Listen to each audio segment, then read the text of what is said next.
Miami just landed another behemoth offensive lineman, another brick in the wall of Mirabal. And again, from the 407 to the 305, Jaden Wilkerson, welcome to the U.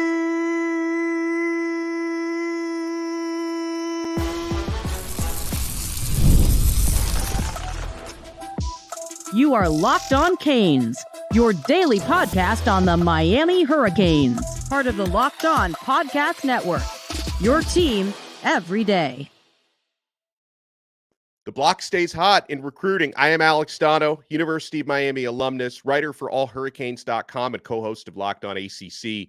Thank you so much to the everydayers for making Locked On Canes your first listen and your first watch today. We're available free wherever you get your podcasts. We're free on YouTube. We're part of the Locked On Podcast Network, your team every day. We are going to talk with the recruiting overlord on this episode. And every time Brian Smith joins us, he's brought to you by LinkedIn. These days, every new potential hire can feel like a high-stakes wager for your small business. That's why LinkedIn Jobs helps you find the right people for your team faster and for free. So post your job for free at linkedin.com/lockedoncollege. Terms and conditions apply.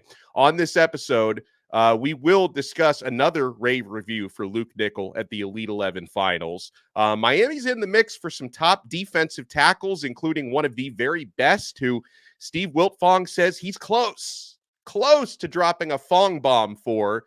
Wiltfong did drop some bombs for Miami to land a couple of other top players. And Brian Smith, for the second consecutive night, as we bring in the recruiting overlord, Miami lands another big offensive lineman out of Orlando. 2 nights ago, it was Demetrius Campbell. Last night, it's Jaden Wilkerson from Orlando Edgewater, 6'6", 330. I've seen him even on some sites listed as much as 350 pounds. What can you tell us about Jaden Wilkerson? What a lot of athleticism for his size. He plays 7-on-7 at 330. It was, he plays for a team called Doughboys. He was at OT7 finals. I'm like, wait a minute, I know that kid. And I went over and talked to him. I'd met him before at another event. And he's out there trying to run around with guys a lot smaller than him. It's amazing how athletic and agile he is.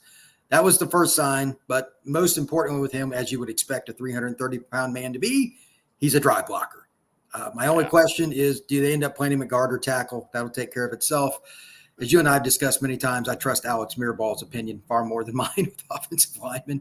But he's got great feet, so that's something to work with. He's a really nice kid, too. He's a good young man, easygoing guy. But on the field, he pancakes a lot of players. Right. And you know, one of the things that this has also been said about Demetrius Campbell, that Wilkerson may be a little bit more on the raw side, but this is someone who's got all the tools from Mirabal and Cristobal to develop. And Wilkerson, he's got an 82-inch wingspan, which is quite impressive, even for a guy that size. So do you kind of agree with that assessment that there may be some raw things about the technique, but he's got the framework to be a great one? I think his athleticism is so good, I don't really care. Which one's more advanced? I don't think either one of them are close to being ready to play college football. They need to stay lower in their, when they're hitting and all those things. It's a long process to be an offensive lineman at the level Miami is trying to achieve to be. So I just look at the athleticism, the ability to bend, and the ability to hit a moving target. Like Jaden will go out in space at the second level, and the little guys don't want to be anywhere near him, and they're trying to dodge him, and he can still run them down. That's the more important thing to me. If you have that kind of physical capability, Mirabal and his staff, Cristobal, et cetera, they'll work with the offensive line, and they'll take care of that. They've had plenty of guys like that in the last several years, and look at the difference since Mirabal arrived on campus in Coral Gables to now. Yeah. I mean, some of the same guys you're like, I don't know. Now they have a chance to maybe get drafted. So that'll take care of itself. Is he raw? Sure. But there are only a handful of guys that are able to go from the prep ranks to college and play right away. Like Maui Noah is the exception to the rule. Do not get accustomed to that. That's 1 in 50 kids you're going to sign on the offensive line if you're lucky. So I think that they'll be just fine. And they keep taking kids like this, they're going to have a really good O-line each and every year. Yeah, and so the expectation, Brian, it's Thursday today, and so the expectation since Tuesday is Miami might keep landing at least one verbal commit every night for the rest of the week. And I say that because D-Train Dennis Smith from Miami staff put out the night that Demetrius Campbell committed that this is the start of a run, that they want more. And even after last night, after landing Jaden Wilkerson, there are strong hints that Miami could be in store for another one tonight. So we think about some of the possible candidates, Brian, and Steve Wiltfong from On3 Sports, who tends to be, one of the most prominent predictors out there. It used to be the Fong Balls when he was with 24/7. It's the Fong Bombs, the RPM predictions now that he's with On3 Sports. And Wiltfong this week put in predictions. We'll talk about some of these new ones. 4-star Chaminade Madonna cornerback Chris Ewald Jr. It's always nice to see the crystal balls and the Fong Bombs for him because, Brian, you and I have talked about Ewald. He's one of the must-gets, like one of the most important players for Miami to land in this cycle. Miami needs corners, and he's from South Florida. He's from Chaminade. This is a player Cristobal and his staff have ardently recruited for a long time, along with about the rest of the free world. For those that don't remember, he committed to Michigan like going into his sophomore year or something, but that was Harbaugh's staff. Once that dissolved and he took off, that opened the gates for anything. Miami and Georgia are the final two, and he told me at OT7 it was going to be one of those. He didn't have any other plans. He stuck to it. He plans on making his decision here real soon. This next week is the expectation, unless he changed the date, 27th, something like that. But 27th, yeah. He's a kid that if he popped today, he's a South Florida kid, he might change his mind. But I think it's Miami.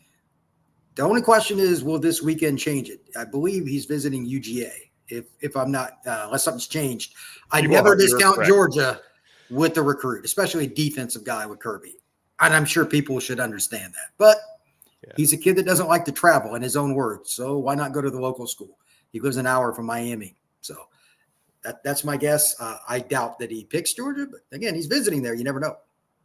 Yeah, another defensive back that Wiltfong has predicted to land at Miami this week is 4-star safety Amari Wallace out of Miami Central. Now, Wallace going back a few months was getting predictions towards Miami. I wasn't sure if that had cooled off for any reason. Maybe it hasn't. And Wallace now seems to be right there, hotly linked to Miami yet again. So I'd love a couple things on Amari Wallace. Your scouting report, because I always value what you bring to the table from that department, and also any trends you've seen with Wallace's recruitment. Do you agree that Miami could be the spot for him? I haven't heard anybody else taking the lead, but his recruit, like you said, is really quiet. There isn't a lot of chatter in any direction that I've heard here recently. Maybe I've missed something. I don't know. But he's always been linked to the University of Miami. Plays at Central. So that's not real shocking. As for the player itself, he's a guy that was on the scene very early in his high school career. Miami and a bunch of other schools got involved with him. He's a free safety. I think he can play nickel. He has the speed to do so. He's not the biggest guy in the world. He didn't gain a lot of weight after he got into high school, but it's his ability to run. How big he gets will dictate where he ends up, but I think he could be a nickel or be a free safety. Yeah, Wallace, you talk about his size. He's listed at 5'10", 172. So like you said, not the biggest guy, but he makes up for it in other areas. There is another Fong prediction for a defensive lineman. And also, Wiltfong said he's getting close to predicting one of the top defensive linemen in the country to land at the University of Miami. So we got a lot to talk about, folks. Brian Smith, the recruiting overlord, is with us. We are only getting started on this brand new episode of Locked On Canes. You want to keep it locked. And I already know you're keeping it locked to eBay Motors, my friend, because passion, drive, and patience, the formula for winning championships, is also what keeps your ride or die alive. eBay Motors has everything you need to maintain your vehicle and level it up to peak performance. Superchargers, roof racks, exhaust kits, LED headlights, and more. Whether you're into speed, power, or style, eBay Motors has you covered. With over 122 million parts for your number one ride or die, you'll always find exactly what you're looking for. And with eBay Guaranteed Fit, your part is guaranteed to fit your ride every time, or your money back. Because with eBay Motors, you're burning rubber, not cash. With all the parts you need at the prices you want, it's easy to make your car the MVP and bring home huge wins. Keep your ride or die alive at ebaymotors.com. Eligible items only. Exclusions apply. eBay Guaranteed Fit only available to U.S. customers. Thank you so much for making this episode of Locked On Canes your first listen and your first watch today. tell you, with recruiting being so busy, you guys want to make sure you sign up and try it free for 14 days. Become a Locked On Canes insider. I include a link in the show description below. When you become a Locked On Canes insider, you get text messages directly from my phone to yours with breaking news, recruiting scoops. Donno balls get dropped in there sometimes. So check it out. Try it free for 14 days. Become a Locked On Canes insider. We add a lot of added value on there in the Locked On Canes Insiders chat. Always value when Brian Smith, the recruiting overlord, joins us. So, Brian, I was pleasantly surprised to see Steve Wiltfong say it. He hasn't dropped the Fong bomb yet, but he did say he's getting closer to dropping one in favor of Miami for 5-star defensive lineman Iose Epenesa. He's got family ties to Iowa. I heard he had very positive reviews about a recent visit to Utah. So there's competition. He's one of the very best in the country. What can you tell us about Epenesa, who, Miami had a great defensive line class last year. This guy could be the crown jewel this year. Yeah, he's an elite prospect. His brother signed with the University of Iowa, is all Big Ten, All-American. I believe he's with the Bills, and he's also a defensive lineman. He's a great player. The thing to know about that family in general, dad was a football player. I believe he was at Iowa too. They are very technically sound. So Iowa kind of fits. That's what they do. Utah, obviously, they're not getting the same kids that Florida State and Miami do, but they're always really good. They're looking at development for what they're doing. That's probably why Miami's in the mix, because Jason Taylor happens to know a thing or two about defensive line play, and so is Big Joe. I'm curious on this one because his list is bizarre. He has ties to Iowa. That makes sense. But Utah doesn't recruit Illinois. Miami doesn't recruit Illinois very much either, except for D linemen, apparently. And now they're in on him as well. Great prospect, 250-ish range, 245. He could play strong side end. He could end up being a D tackle, but he's just got great leverage, great hands. He's very advanced. I think he's a kid that could play pretty early at the college level. It's just I'm not sure exactly how he would be used. You got to figure that out once he gets on campus because his body's still developing. Yeah, and Epenesa, he's coming down for his official visit this weekend, so he's going to be on campus tomorrow. He was on campus for an unofficial back. I think it was definitely during spring ball. It was either March or April. I think it was in March when he was on campus, and he really enjoyed the unofficial. His family really, really likes Miami, is what Wiltfong said. So, obviously Miami has the opportunity to hit it out of the park with the official visit coming up. Another player now, Epenesa does not have that Miami prediction just yet, but somebody who's been predicted to land at Miami is 3-star defensive lineman Derry Norris out of Port Orange, Florida, Spruce Creek High School. I have not watched this player before. I think you have watched Spruce Creek before. Anything you can tell us about Derry Norris, who's I think he's 265 as a D lineman. This is a kid from an area that doesn't get the same recognition as many other aspects of the state. He's just outside of the Daytona area. Spruce Creek has some players, but again, it's just not as convenient for some of the guys to go check out Wiltfong or whoever. I haven't seen him personally, but he's got the size they're looking for. Miami, as we've said many times on this show, is looking to add more bulk through the high school ranks and not just have to rely on the portal. This is a kid that's probably going to end up playing inside long-term, be 280, 290. I don't know much about I've never seen him play live, though. That's like I need to see him in that kind of environment. But his offer list isn't bad, and he's an in-state kid. So Miami's done a great job of finding gyms all over Florida since Cristobal and his staff got there. This is a kid that I'm kind of curious to see now. I'm going to have to go check him out. Yeah, no doubt about that. When I started to see the name Derry Norris recently, this wasn't a player that I knew a whole lot about.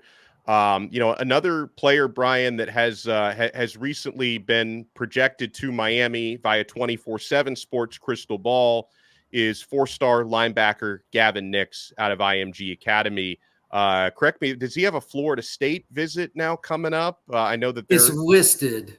Yeah. This is a Miami-Oregon battle. He may not take it. Yeah. This is he might. I don't know, but Miami and Oregon, I know the family wants Miami because they want it to be closer, but he's a 17-year-old. I know Gavin really well. Great kid. He's from the Kissimmee area, and he's now at IMG Academy. He plays inside linebacker for him, and he's a thumper.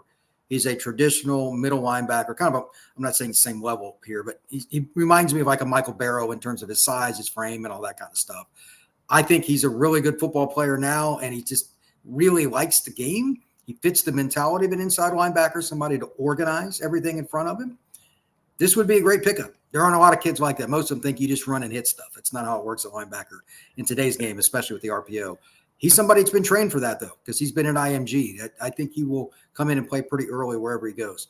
Most likely, again, going to be Ducks or Canes. Florida State might have a chance on the outside. Brian, you used to reside in Central Florida between Tampa and Orlando, so you're very familiar with the high school talent in that area. I noticed, like, in this cycle especially, there have been so many, a lot of them already committed from the Orlando and Tampa areas, but so many recruits Miami's after. Obviously, you're always going to go after South Florida kids, but they've been going after a lot of Central Florida kids. Is there like a high school football renaissance going on in that area? Because I can't remember in a long time Miami going after this many Orlando to Tampa area kids. That's a really good point, Alex. Sometimes things kind of go in cycles like that, but like Tampa this year is insane. I mean, you got Pringle committed to Miami. There are several other kids that can go wherever they want. Oregon's got a couple kids committed. You also have DJ Pickett there, et cetera. There are 5 or 6 kids just from the Tampa area that can pretty much pick up the phone and call wherever they want and go. And then Orlando's got several kids like that too. And you got the young quarterbacks in the state, all that stuff. It's bizarre. I don't know why. South Florida is not quite as good as it normally is this year. And maybe this is just Central Florida's year. I can't answer you to why, though. It is bizarre. Now, you mentioned the name DJ Pickett. He just had his OV to Miami this past weekend. A lot of positive reports on that official visit, but I don't count my chickens before they're hatched. I don't take victory laps of any kind, and DJ's not going to announce officially until October 5th is the plan for him. Are you starting to feel more confident where Miami sits with a guy like DJ Pickett? Based on his comments, I am. It made it pretty obvious that he's just really comfortable with his entire family being down there. And of course, Booker is already going to the University of Miami, and it's his cousin. I'm curious if Oregon or LSU or Georgia can do anything to make up that difference, but it's hard to beat family. I don't know if anybody's going to be able to. I'm not saying that he said it, but I feel like Miami's the leader, just going by his comments, and that's about as much as you're going to get out of DJ. He's pretty close to the best. We'll see, but he's supposed to announce, I believe, the 5th of October, 6th of October. That's his birthday, 5th. Whatever. Yeah. Miami has done everything they can. I mean, they've treated his family great. They've treated his cousin great, and he's really comfortable with the staff. If they don't get him, it won't be for a lack of effort. You know, when we come back, I want to talk about a few more South Florida players. One of them who announced earlier this week he is no longer officially visiting Miami. That's a wide receiver, a certain wide receiver who I really like. There's another wide receiver that Miami continues to get hotly linked to. And then there's also a defensive lineman from South Florida. So, folks, we are not anywhere near done yet. The recruiting overlord is with us. You want to keep it locked right here on this brand new episode of Locked On Canes.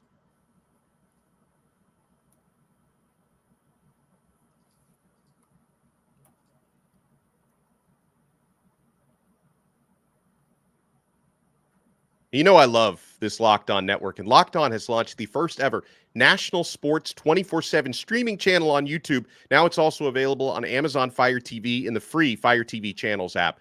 Locked On Sports Today is here for you 24/7, covering the top sports stories of the day with the local experts of Locked On, plus our national shows covering every league. Find Locked On Sports Today now available on the free Fire TV channels app.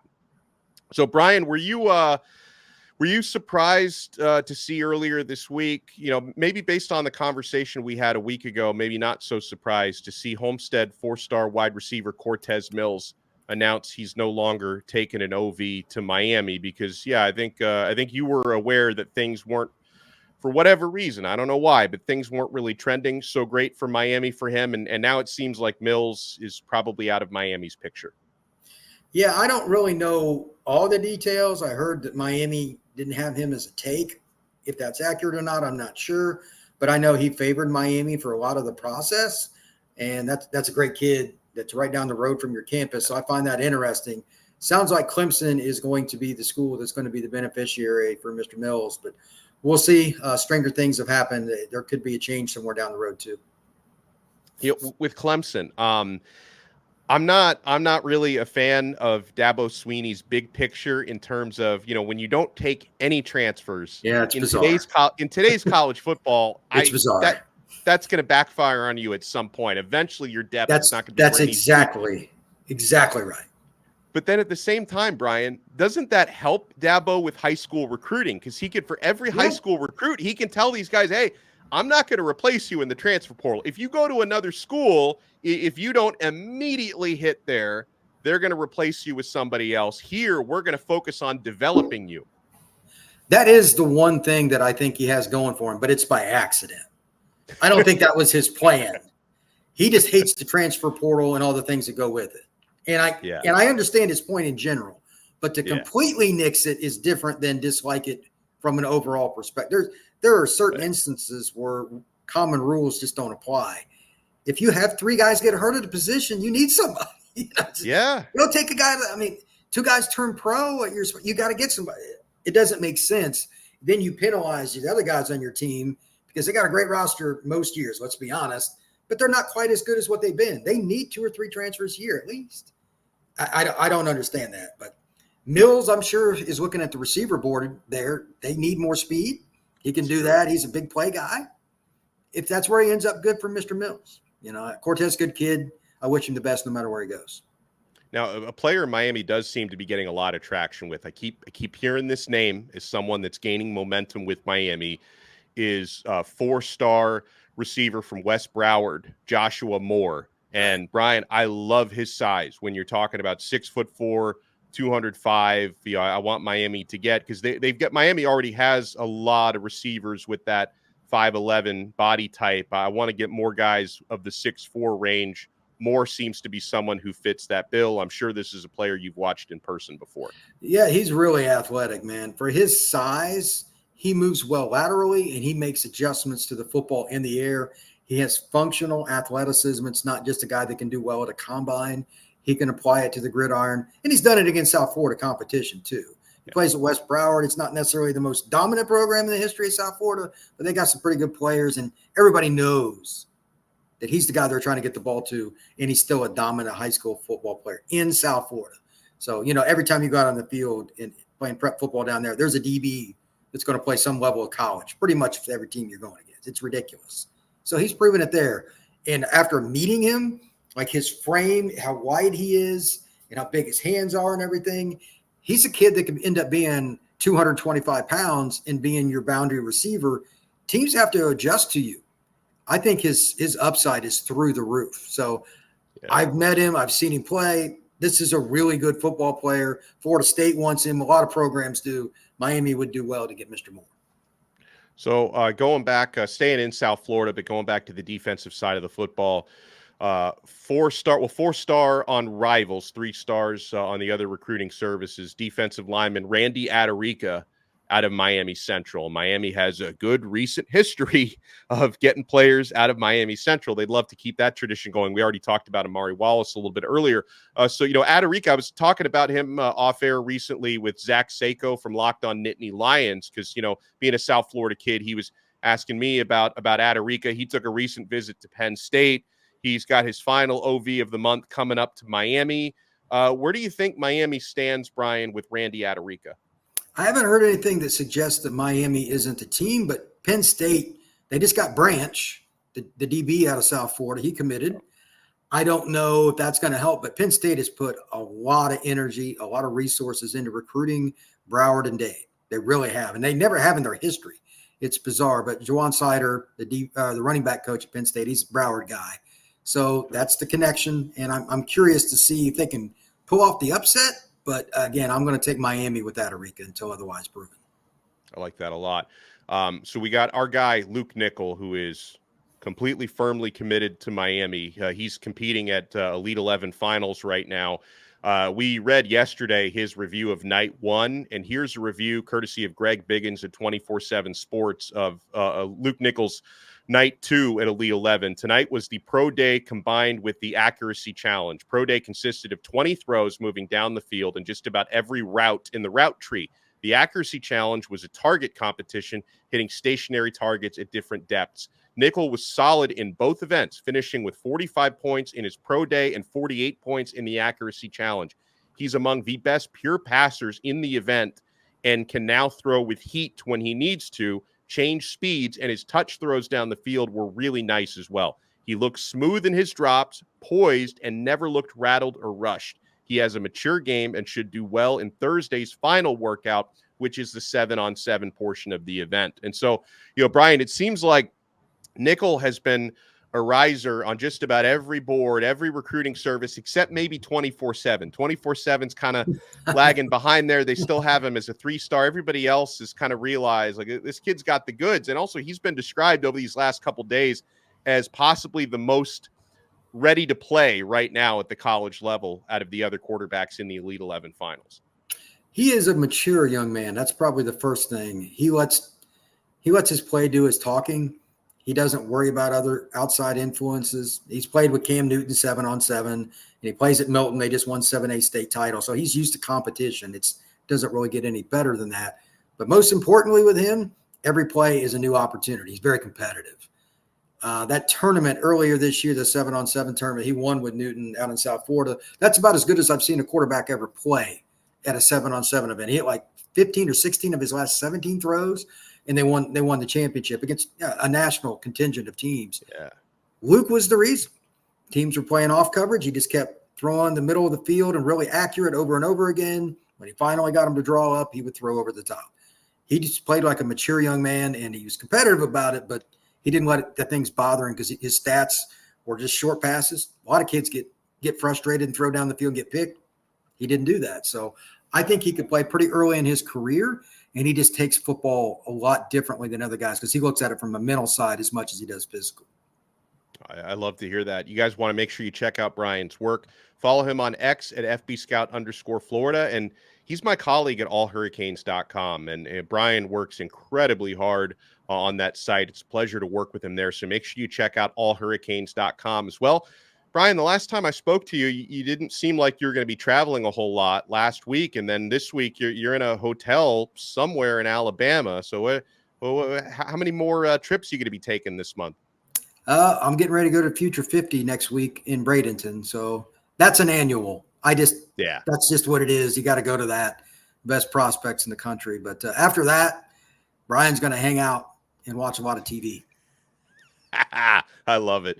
Fantastic stuff as always. Folks, thank you so much for making Locked On Canes your first listen and your first watch today. If you're watching us on YouTube, make sure to smash that like button, hit that thumbs up, subscribe to our channel. If you're listening to the audio version, make sure you subscribe on Apple Podcasts, Spotify, or wherever you get your podcasts. We will talk to you again tomorrow. By the way, it's Canes Connection Friday tomorrow. Going to be interviewing some current Miami Hurricanes football players, so make sure you tune in for that. We'll talk to you then on another episode of Locked On Canes, part of the Locked On Podcast Network. Your team every day.